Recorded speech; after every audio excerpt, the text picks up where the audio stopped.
Introduction to Basic Psychic Protection Meditations Part 2. Once you're in your space, once you're present, once you're in your body, and you've taken some time to just breathe, and bring yourself back from wherever you were. Picture a large golden sun, as large as you can. It will take time to visualize a truly large sun that's boiling, that has your energy that you've brought back from the past, the present, and the present, the past, the present, and the future. And let that magnet draw that energy back. And so by focusing on it, you are making it real. You are drawing your energy back from other projects, relationships, your work, your employer trying to impress someone, something. Bring it back. Poke a hole, bring it down into your body, give yourself a golden shower. Your aura is strengthened through this process. Your body is energized.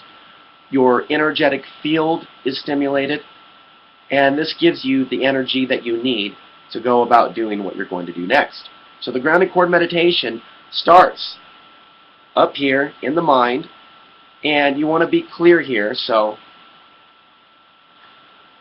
it's important that you clear out the mind in whatever way you can by taking the extra time to breathe or do what it is that you need to do to get up in the mind. This doesn't discount other meditations that deal with the heart chakra, but this is very specific to this particular meditation. So once you're there and you're present, and you have created a grounding cord out in front of you, outside of the field of your aura, which is about 2 feet in front of you, you want to create that grounding cord. It could be a waterfall, a tree trunk. It could be a large series of hula hoops. It could be a large series of other things, fruits, vegetables, you name it. You create it. It's all a matter of it being created in the mind. You create something as wide as you can, and you basically connect that powerful cord, as you created in your mind, a powerful cord, more powerful than the last, and you hook it to the root of your chakra, and you connect that to the center of the earth. Picture a black dot in the center of the earth, and picture this grounding cord being large and all-encompassing and powerful. And you might also want to ground the room you're in, but we're just going to focus on grounding yourself. And take the time to visualize that grounding cord. Make sure that it's strong. Make sure that it's tough. And that it's connected and that it's not loose. And there are things you can do, like even write your name on it and today's date, so it only works for you. And once you've done that, once you, in your mind's eye, have the grounding cord secure, strong, it's visualized, it's real, it's actually there. You tug on it, then you flip the switch to the on switch, just like a light switch. You just visualize it, flip the switch. And like the flushing of a toilet, ground out 2 main things: pain and foreign energy. Foreign energy and pain. And underneath those categories, you have so many subtopics. What is foreign energy? People's thoughts, people's anger at you, even their admiration. Your admiration of someone else, your frustration with someone else. You can bring them into your space by looking in their direction. That's why grounding is very important for people that are looking at areas relating to dark ETs or reptilians or archons. If you look in that direction, you're going to get their attention. So I think I should give a lot of you this information, because I have found this to be absolutely correct. So you've got to ground that out. You've got to ground out that foreign energy. If you're going to be smashing obsolete belief systems and calling people out on their crap, they're following in the left-right paradigm, people are going to be pissed at you. They're going to be sending you stuff. If you're sensitive, like I am, all the stuff they're sending, you're going to feel it in your field. And if you don't deal with it, it can cause sickness and mental issues. But most of all, a lot of pain from all that foreign energy stuck in your etheric body, which actually feels like it's in your physical body, and they're definitely connected. So we go in and we ground out the foreign energy.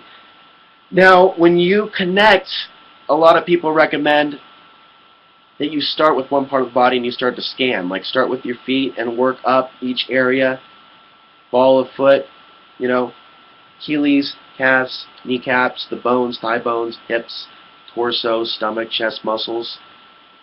Of course, the skeleton, arms, all the way down, the whole thing, up the head, everything in the head grounded out, foreign energy, anything or anyone that shouldn't be there. That's grounding, doing the scan. We're not going to be able to do the full meditation now. I just want to be able to give you the information as to how this is done. You're doing a scan of the foreign energy and a scan of the pain. A pain in the kneecap. This is great for those of you with health problems. A pain in a certain area. Work on it. Focus on imagining the pain being grounded out. Just imagine it and visualize it in your mind's eye. I've had people do this. I've shared this with other people. Someone has been gracious enough to teach me some of these meditations that he teaches with a select few. But you can go online and learn this stuff. The thing is, it's like martial arts. You want to learn one punch at a time, one technique at a time, so you master it, instead of learning 1,000 things. That's how this works. The grounding cord is a basic foundational aspect of psychic protection. And in the remaining minutes, I'm just going to mention a couple other tools that you want to implement, even though there's so much to discuss in relation to these tools, but this is a basic introduction and overview. So we've gone from being here, being present, to bringing in a gold sun, to grounding yourself. And there's something that you need to know about the rose, the sticky rose, that you create out in front of you, in the mind's eye, of a rose that's sticky. Sticky, it has flypaper or something of the sort. So it's going to pick up any dirt or grime. You can also picture one of those little roly things where you can roll off the lint from your nice shirts or your sports jackets or suits. So the rose that's sticky, of any color, it can be clear or a certain color. There's different recommendations for this. We'll make a clear rose, in this case, and it's going to go in and clear out any distractions or foreign energy that's in the headspace, or even in the body. And you can even picture it like a rag, or even picture it like a blob. It doesn't have to be a rose, but you're picturing something in the mind's eye, out of your auric field. You're making it real, you're creating it. It has a certain attribute. It can pull things out of your field. You've created it, you've programmed it, it's a part of you, you're manifesting this tool, you're bringing this tool into your body, and you're taking this rag and you're cleaning out those things that are not your own. The stuck energies, the stuck pictures, your own pain. And you do that until the rose or the rag or the blob is full, and then you throw it out of your field, across the room, and you picture some sort of detonating device, bomb. Underneath that, you light it and explode it, or just disintegrate it with your mind. Find out what works for you. But this back and forth constant technique of creating and blowing roses. You create the rose, sometimes it's clear, sometimes it has a different color, a red rose, an orange rose, a blue rose. But it's about creating the rose and squeezing those powers of the mind to make it real. You make it real, you program it to do a job. You have it go in and you do a job. You find an area here that's hard to ground. You pull it out. You pull out that person's obsession with you. You pull out that person's detest of you, or that government's detest of you because you're an activist, or that alien energy that knows that you're looking into it, and ancient truths about what took place here on the earth, and they want to know what you know. They want to know if you're a threat. They're scanning your energy. They're scanning your field. They see what you're looking at on Facebook. Clear out all that space, and you throw it up, and you blow it up. Over and over and over again. Minimum 5 to 10 minutes. So, you ground, you locate that pain, and you locate that foreign energy. You're clear upstairs, as hopefully even at the beginning you use a rose at the beginning to clear out this space so you're able to see what you're looking at. As you bring yourself into your body, as you breathe and bring yourself to a calm state, you bring in that energy and you use that heightened awareness to locate certain areas and ground it out. Then creating the rose, going in, doing the cleaning, and then throwing out and blowing it up. Back and forth, back and forth, back and forth, back and forth.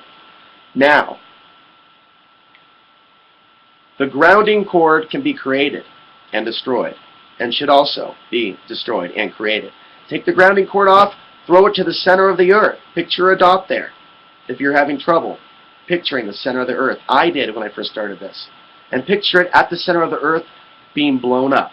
Now, what I've been told is at the center of the earth where you're setting this stuff, this energy is being transmuted back into a pure state. That's what's taking place. It's not being destroyed. It's actually being returned to where it came from.